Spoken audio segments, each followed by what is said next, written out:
میرے والد ماجد کا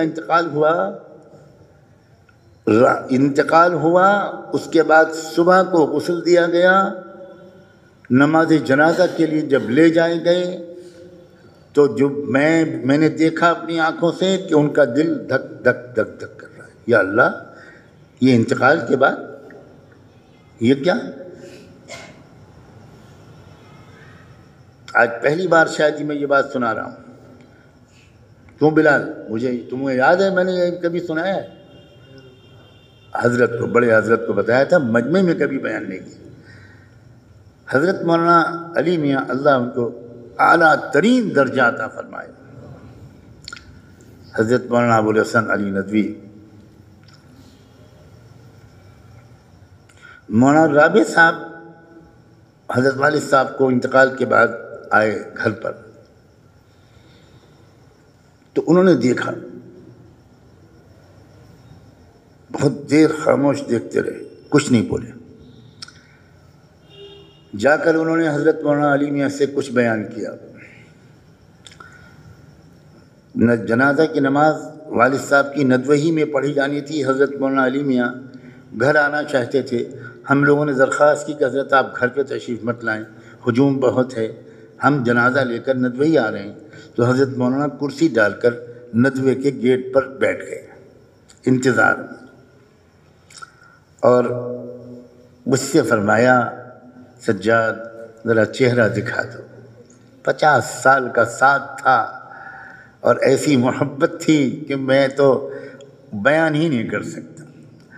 حضرت شاہ عبد القادر رائے پوری، شیخ المشائخ اور عارف باللہ، انہوں نے بھری مجلس میں ایک مرتبہ فرمایا تھا کہ اللہ اگر قیامت میں پوچھے گا کہ عبد القادر کیا لایا ہے تو میں ان کو اور ان کو پیش کر دوں گا۔ ایک طرف بیٹھے تھے والد صاحب، ایک طرف بیٹھے تھے حضرت مولانا علی میاں، اور کہے گا آپ کا یہ گنوار بندہ عبد القادر ان دو کو لایا ہے اور اس کے پاس کچھ نہیں۔ تو حضرت مولانا علی میاں نے فرمایا سجاد چہرہ دکھا دو۔ میں نے فوراً کفن چہرے سے ہٹایا، چہرہ دیکھا، 1 منٹ تک غور سے دیکھتے رہے، اور اس کے بعد خاموش ہو گئے۔ نماز جنازہ بھی ہو گئی، سب کچھ ہو گیا، تدفین بھی ہو گئی۔